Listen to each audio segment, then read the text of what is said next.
Om Tavakatamritam Tapta Jivanam Kavibiriditam Kalmashapaham Shravanamangalam Srimadattatam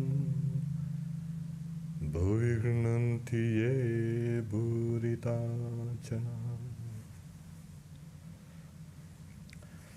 To our lives that are scorched, your words are like nectar, elixir. They are praised by the sages. Your words destroy sin. They are auspicious to hear. Those who spread thy divine glories, O Lord, are the real benefactors of this world. The Gospel of Sri Ramakrishna, the Master in various moods.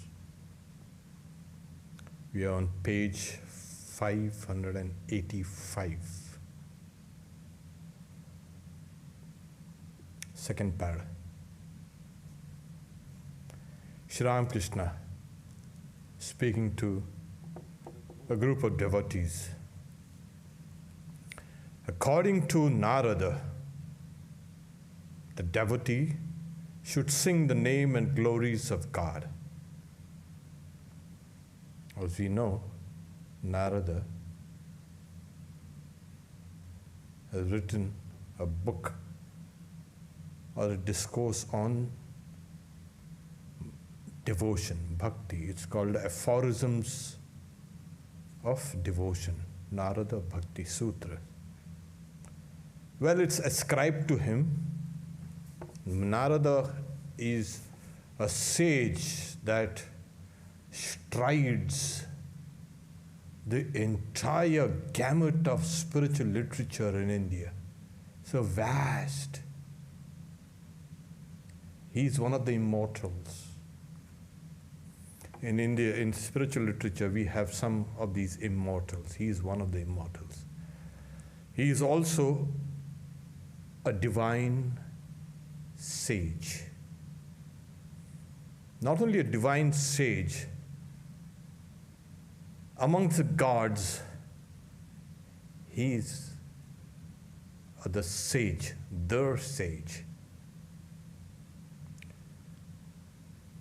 So we have this Narada and these aphorisms ascribed to him. They delineate how to approach God through devotion. So Sri Ramakrishna is referring to this treatise. Sri Ramakrishna continues, the path of karma is not right one for the Kali Yuga.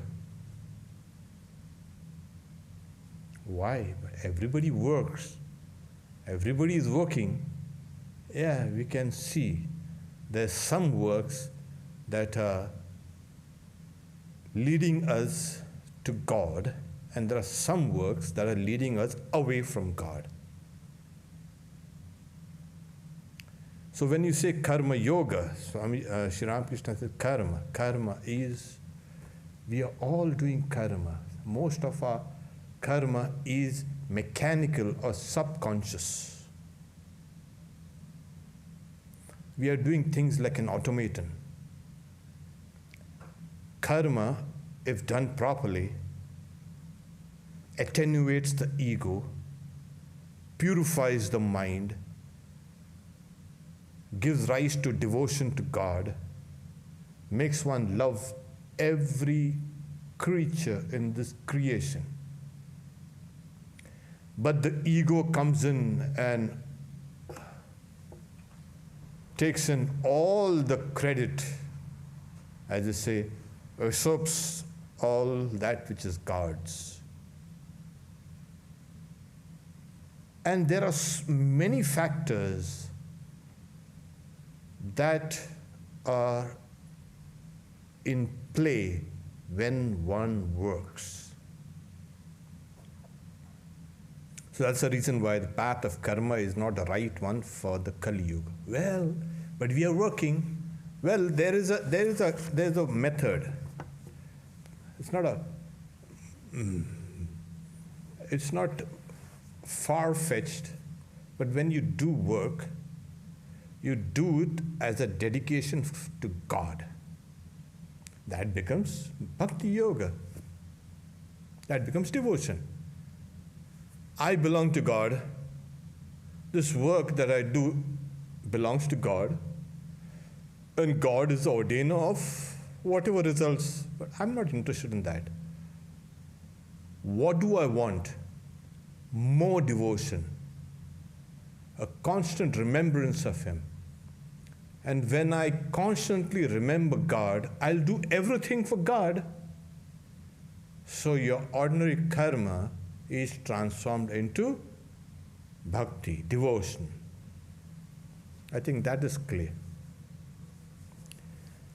So Sri Ramakrishna says, bhakti yoga is the right path. There.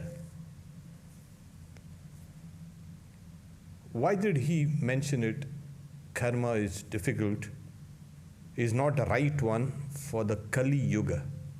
This age is the age of, you can say, it's the iron age, where materialism abounds. Our thoughts are material. We have to struggle to keep our thoughts spiritual. In the earlier ages, it was natural for the mind to think spiritual thoughts. Here we say, oh, my mind is restless, my mind is running about here and there. That's the nature of this Kali Yuga. Yuga is age, Kali is the iron age. This is the age of deep materialism. So the mind is deflected outside towards these objects and held there, and deluded there, and troubled there, and beaten about there, and burnt, and thrashed, and scorched, and finally defeated. That is Kali Yuga.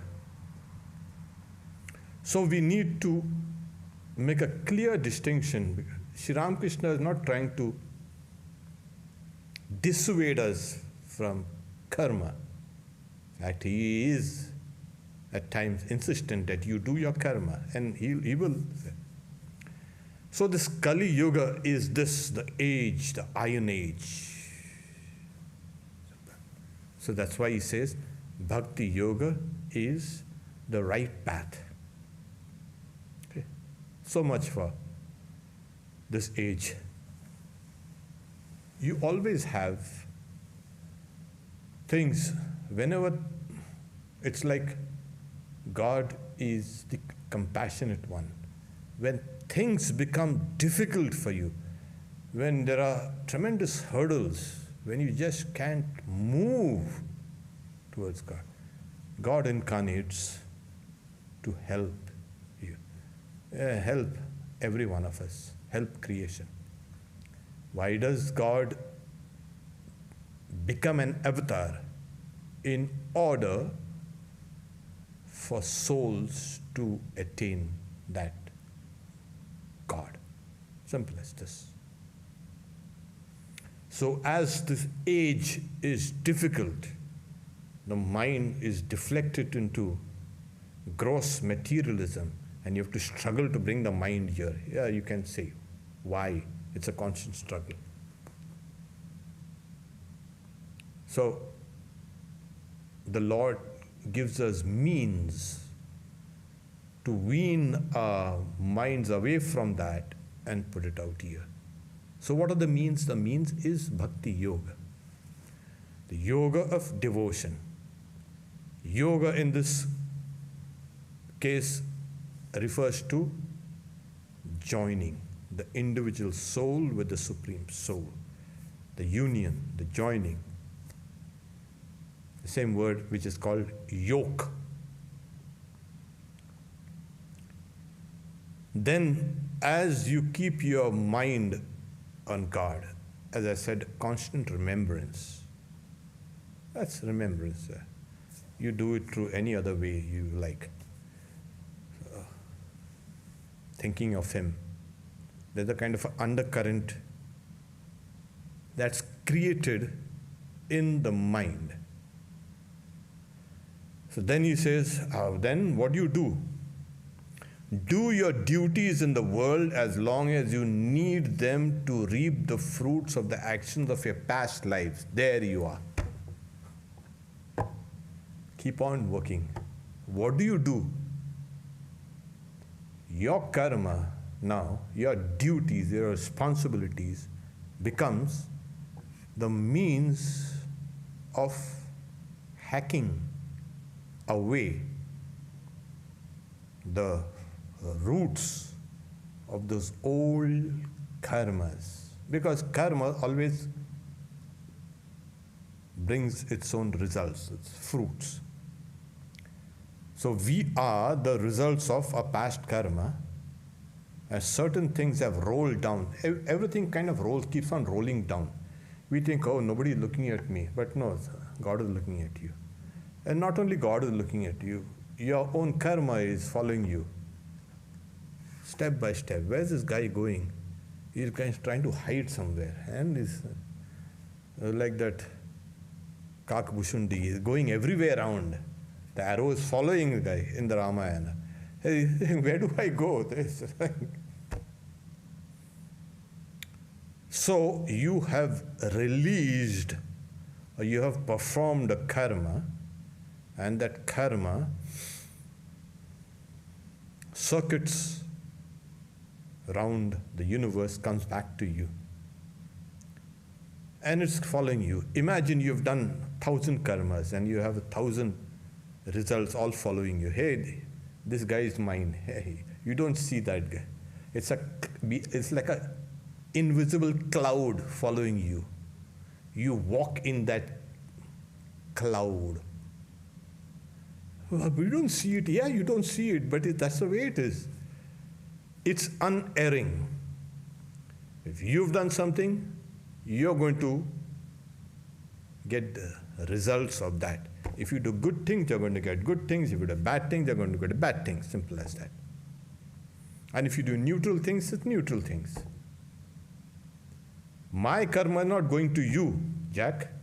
That's for sure. Your karma is not going to come to me. There is a kind of finality in the results. So we must become aware of the finality when we work. You better be careful now. Work in an alert mode of mind. So those things are with you, in your keeping. So you've got to work them out. And how do you do that? Keep on working. That is, do your responsibilities, number one. Secondly, the very act of devotion is going to burn away the results of many, many karmas. Like Holy Mother says, we are supposed to get a wound as large as a plowshare. You know, in the old days, he had these plows, a huge kind of, and that it used to cut a deep furrow in the fields. Yeah, you can imagine, something going to cut a deep furrow around on you. You can escape that big, deep furrow with a small scratch. That's good. So all that karma that's coming to you, come over now. Let's see. I've got a weapon now.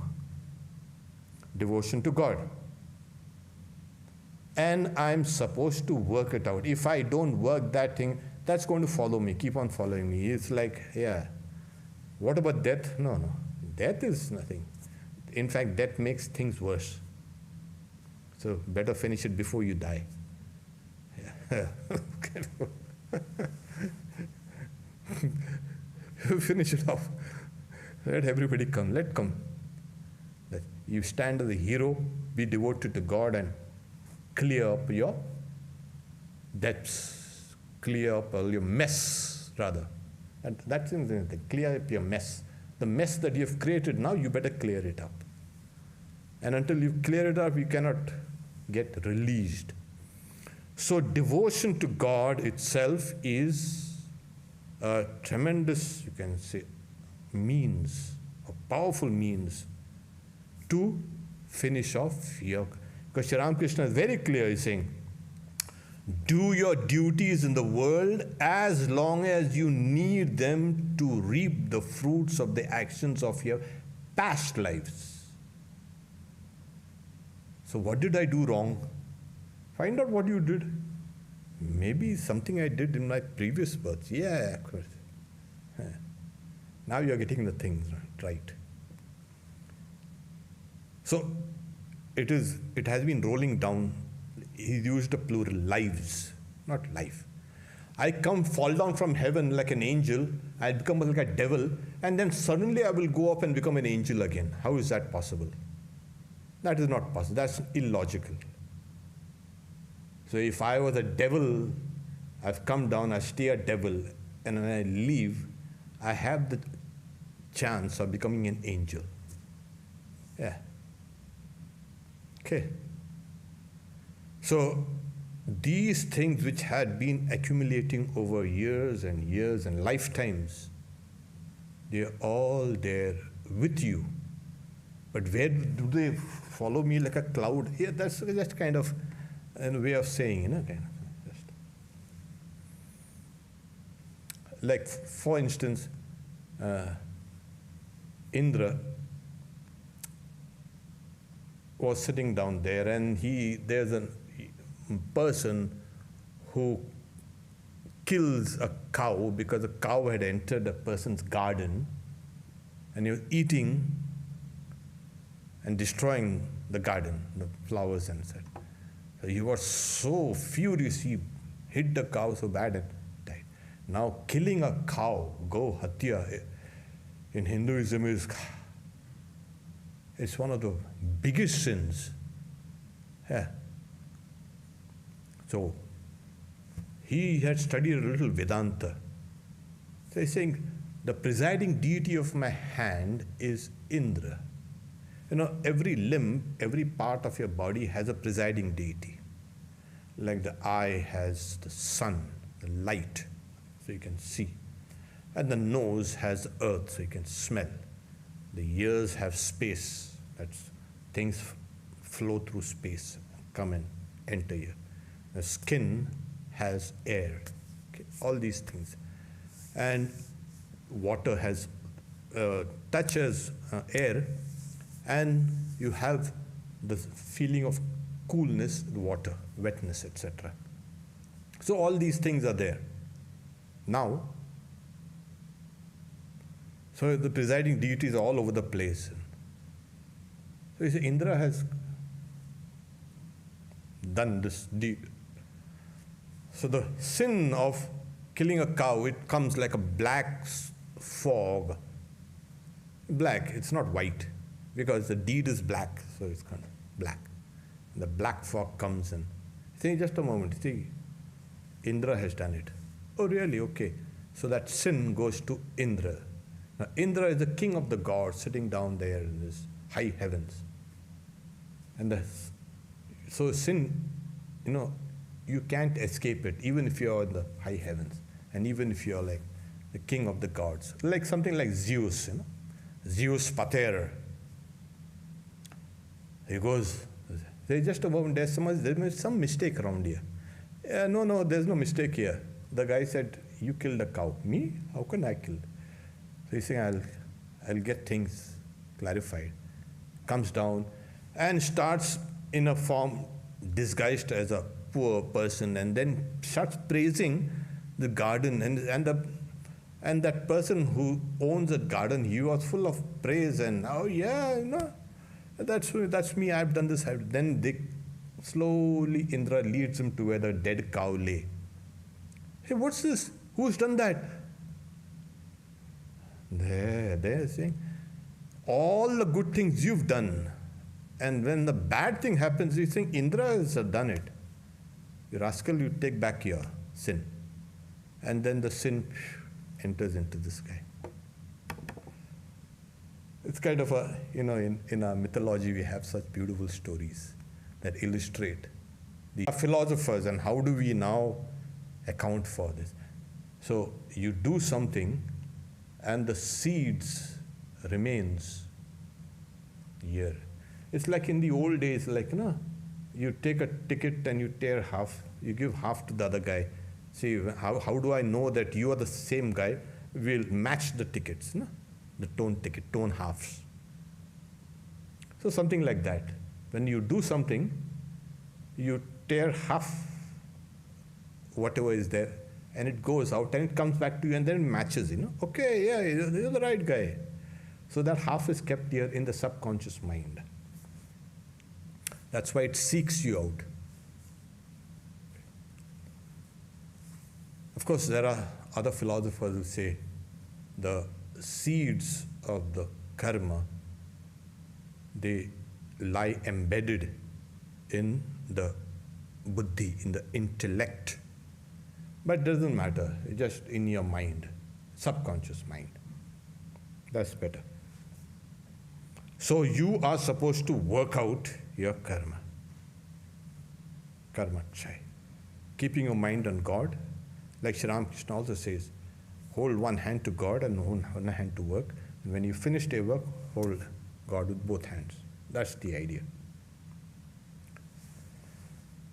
Sri Ramakrishna, but you must develop love for God and be passionately attached to Him. Here it is. But you keep on working out all your karmas. Don't grumble, don't complain. You're working out your karmas. And if you have the capacity, work others' karmas also out. But you have such a big load, you first do your charity begins at home. You better do your stuff first. So you keep on working out your karma quietly. And how do you work out your karma? Like I said, through devotion, work. At the same time, devotion is going to attenuate, reduce your burden of karma. Keep quiet, don't complain. Oh, God has done this, God has done this. The bhakta, the devotee will never say this. Oh no, God has kept me here today, fine with me. I have brought myself to this point. God is not to be blamed. My own karma is the people. And if I'm kept here, okay, fine. In this position, I'll take God's name. In that position, I'll take God's name. Everywhere, in every situation, in every condition, I will keep on taking God's name. I don't keep on grumbling at it. Okay. So there he's saying, the singing of the name and the glories of God destroys the effects of past actions. Here. That's what we have been discussing. The singing of the glory, the singing of the name and the glories of, every morning we say, chant the name of the Lord and His glories unceasingly.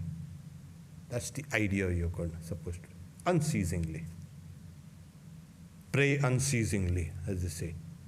Unceasingly? Yeah, the consciousness has a kind of a reflection on itself. It reflects itself. It appears kind of dual consciousness. It's not dual. So you can be doing work with your hands and yet thinking of the Lord. Okay. You're walking, you can still think of the Lord. It's not a separate consciousness.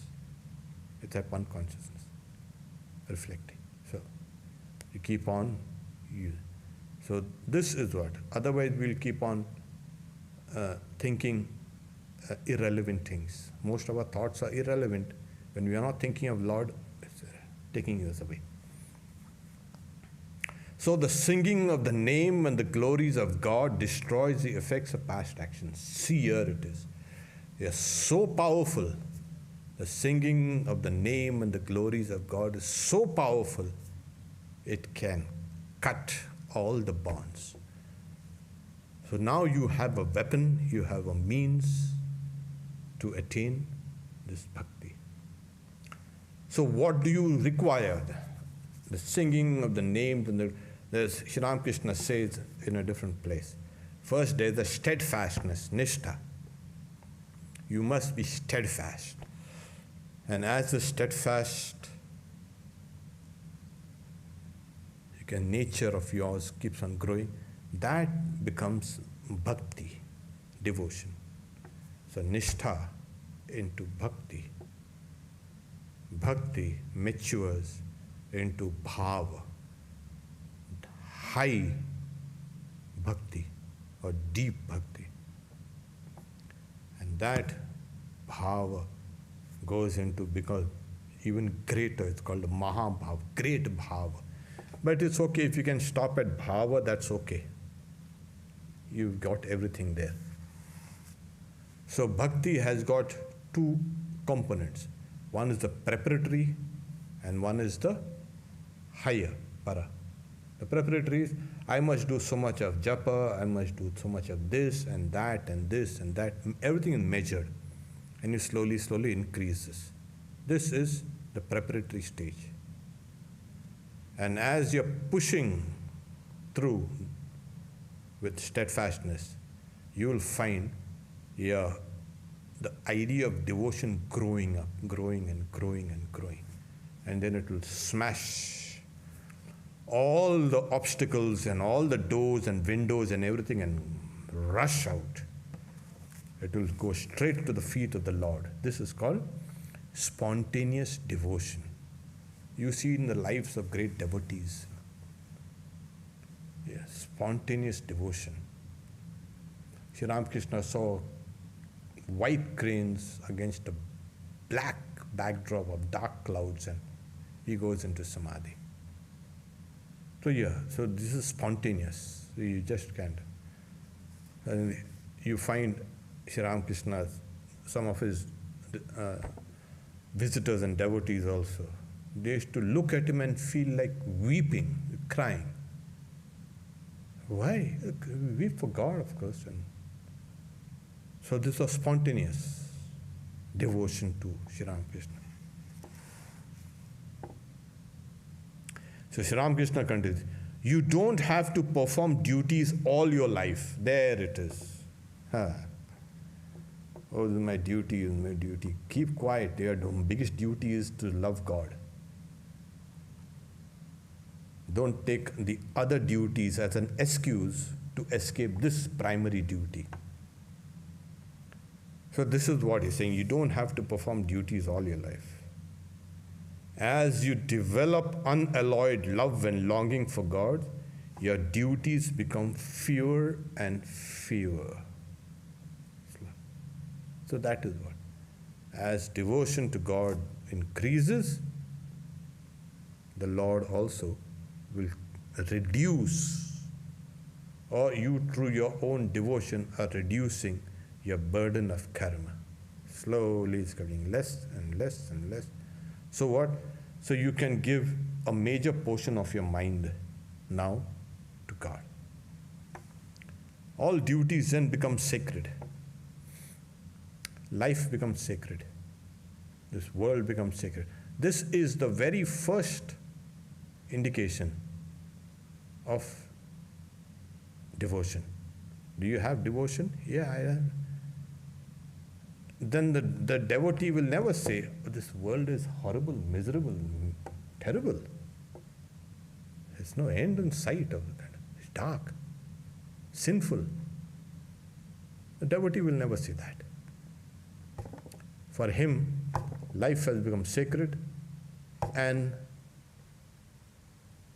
the world that he or she lives in has become sacred. He sees behind everything the play of this Lord, or it's called a Leela. Then the devotee can really enjoy life. What's that? Miserable, yeah. If you're on that level of misery, you'll see everything as misery. Like Sri Ramakrishna gives the example of a king who was told by his doctor to kind of reduce eye strain, you wear green colored you need to see everything as green. That's restful for the eyes. And the king had the painters brought in and said, paint everything green. It will arrest the damage to my eyes. So the minister comes and sees everything is green, and he's saying, wait, just a moment. Tell the king. He brings a pair of glasses, green tinted. So he sees everything as green. There it is. So it is what glasses you put on gives you that kind of perception. So if you have put the glasses of devotion, you will see everything as the play of the Lord. Everything becomes sacred. So what about the profane? Oh, they're profane. Nothing. You will be kept away from those things. You'll notice. A real devotee of God will stay away from all dangers and all profanity. This is a given. Who's a protector? Your devotion itself. Your devotion to God itself protects you. That's the best form of insurance that you can have. So, you are working out your karma, you are growing in devotion, and you're going to love God. Why do you have to love God? As a person gets mature, the soul of a person will find that the nature of God and my own inner nature is identical. The nature of God is love, light, luminosity, existence, reality. This devotion to God also unveils that similar nature which is there, hidden within you. You will feel yourself also in a smaller compass, real, light, love, all these kind of things. So the nature of God and the nature of, you can say, the jiva, the soul, is similar. Like water, wherever it falls, it will finally end up in the ocean. So similarly, why? Because it is water, it will go one day to the ocean because it has emerged from the ocean. This, the devotee, is very clear. So he feels that kind of urge, that necessity to go to the ocean of love. That's where I've come from. That's where I want to be. This is what happens in devotion. At this stage, the God becomes a magnet and he's drawing the soul to him. This is called a higher devotion. What happens? Swami Vivekananda says, a moment of this love, the moment of the madness of love, will destroy thousands and thousands of sins and errors. So you have to become mad with the love for God. Sri Ramakrishna used to be called a madman of Dakshineshwar. So he's saying, yeah, kind of. People are all mad after many things. Some are mad after money and name and fame and all these things. I'm mad after God. Anyway, this is much better than any other madness. So you've got to be mad for God. Mad in the sense, I'm not talking about that neurological madness or it's the DSM. The DSM 1, 2, 3, they're saying, okay, this is what your madness is. No. This is the divine madness. And this is every life of every saint and every devotee, you will find this madness. You won't call St. Francis a madman. You'll call him saint. Yeah. His actions were kind of what? Not really in harmony with what people other thought or wanted. Or they felt that this is normal behavior. He had far transcended normal human limitations. And you see all the lives of all the saints. This is what it is. This madness grips them. It's like, you are there and you have to push a little more, and you're pushing and you're pushing. Saying a little more, you can smash through that door. Saying, yeah, I can do it today. And you don't succeed today, tomorrow I'm going to do it over and over. That kind of, he's saying, yearning to see God seizes you. This is what happened in Sri Ramakrishna's life. It's called a vyakulata, a deep yearning. So he's praying to the goddess Kali. Are you just an image? Then if you have revealed yourself to all Ram Prasad and all, why don't you reveal yourself to me? And he's weeping, and then suddenly she reveals herself. So it's just that pushing and pushing and pushing and pushing and pushing. And this pushing is this longing. The more longing you have, the more you will push. And the more you will push, the more you will grow in devotion. And you leave everything behind. This world will appear to you like a straw. Worthless. You've given the highest value to God. Right now, we run after things which we value most. Mentally, okay, this is valuable, okay. I'll see that I take care of it. You don't have to bother about that. If you give value like that to God, then you'll take care of that. But what about things? Yeah, this belongs to God. Yeah, so I have to take care of this. This also belongs to God. I have to take care of this. So I become, in my life, a kind of a trustee, a custodian of things which belong to God. So this then keeps rolling down more and more and more and more. Okay. So this is what is devotion. The beginning, the middle, and the end of devotion. What will happen? Well, you become immortal. Where?